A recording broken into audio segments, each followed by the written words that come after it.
Bhanu family Telugu traveller Dasara శరన్నవరాత్రుల్లో September 26వ తారీఖు 5వ రోజు శుక్రవారం ఆశ్వీజ శుద్ధ పంచమి నక్షత్రం విశాఖ నక్షత్రం। ఆ రోజు మనకి విజయవాడ ఇంద్రకీలాద్రిపై కొలువయ్యన్న దుర్గా అమ్మవారు శ్రీ మహాలక్ష్మీదేవిగా దర్శనమిస్తారు। అమ్మవారికి ఆ రోజు గులాబీ రంగు చీరను అలంకరిస్తారు। కలువ పువ్వులు ఎర్రని గులాబీలతో అమ్మవారిని పూజిస్తే మంచిది।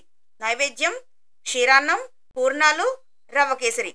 ఆ రోజు మనం పఠించవలసినది శ్రీ మహాలక్ష్మి అష్టకం। ఈ రోజు అమ్మవారిని పూజించడం వలన ధనానికి సిరి సంపదలకి ఎలాంటి లోటు ఉండదు। మరి శ్రీశైలంలో కొలువై ఉన్న భ్రమరాంబిక అమ్మవారు ఆ రోజు మనకి కూష్మాండ దేవిగా దర్శనమిస్తారు। ఆ రోజు అమ్మవారికి అలంకరించే చీర రంగు రాయల్ బ్లూ కలర్। అమ్మవారిని ఎర్రని పుష్పాలతో పూజిస్తే మంచిది।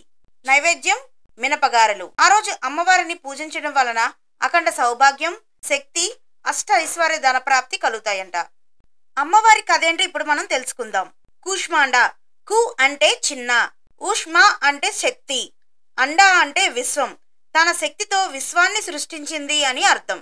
ఈ విశ్వం లేనప్పుడు అంతా చీకటి అలుముకున్నప్పుడు ఈ విశ్వాన్ని సృష్టించి తన చిరునవ్వుతో వెలుగుని ప్రసాదించిందంటండి అమ్మవారు।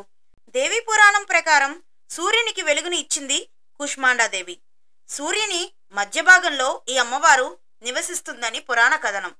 తన శక్తిని సూర్యమండలంలో స్థిరపరిచి సూర్యుడికి విశ్వంలో తగినంత కాంతిని అందించే శక్తిని ఇచ్చిందంట।